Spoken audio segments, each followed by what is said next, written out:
นเฮ็ดแนวอาย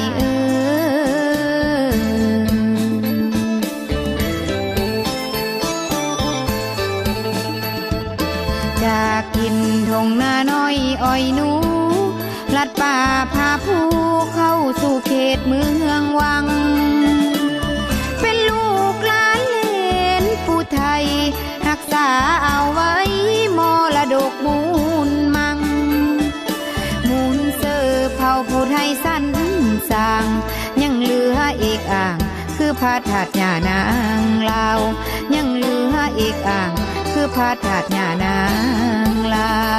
วที่สร้างเกี่ยวกอดงานินไม้เขตแดนดินถิ่นเมืองวังต้มเต้าสร้างอยู่ทำกินสิเหลือสืบหากันเน้อ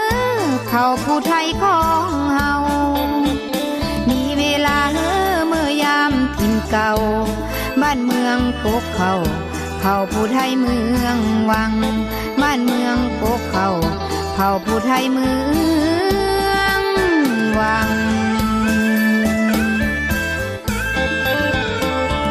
โอ้ยนอ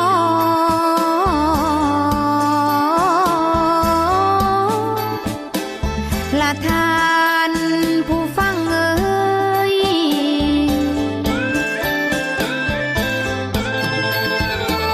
ใส่เอ้ยยาสุไลยันลืมหิมหีด12ของ14ป้าเพนีตั้งแต่เข้าหากสาเวนอย่าหือมองสายเอ๋ยพระองค์แสนยังยืนยังผู้สร้างแห่ตั้งตางานด้านนางอ้อยคอยท่าเจ้าด้านสาวให้คอยท่าสู้ป่าเลอแล้วสิเต้าคืนป่าเลอแล้วสิเต้าคืนเจ้าเอ๋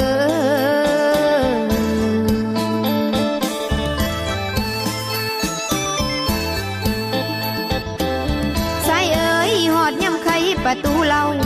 ข้าวเดือน3ขึ้น3คำเราให้งามตั้งท่าเจ้า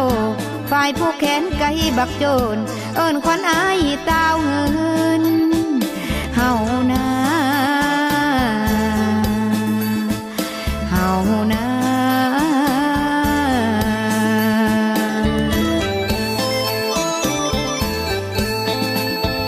เสบายไหลลงสู่เสน้อยเสียงน้ำอินอ้อยลอยตกตาดต้นแก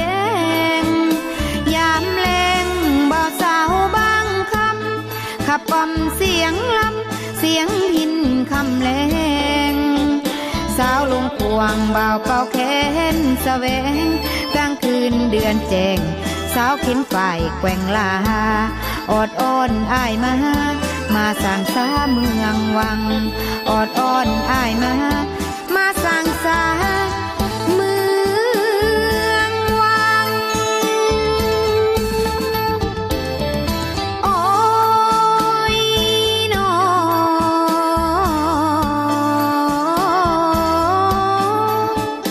อ้ายบ่าวฟังลำเอ่ย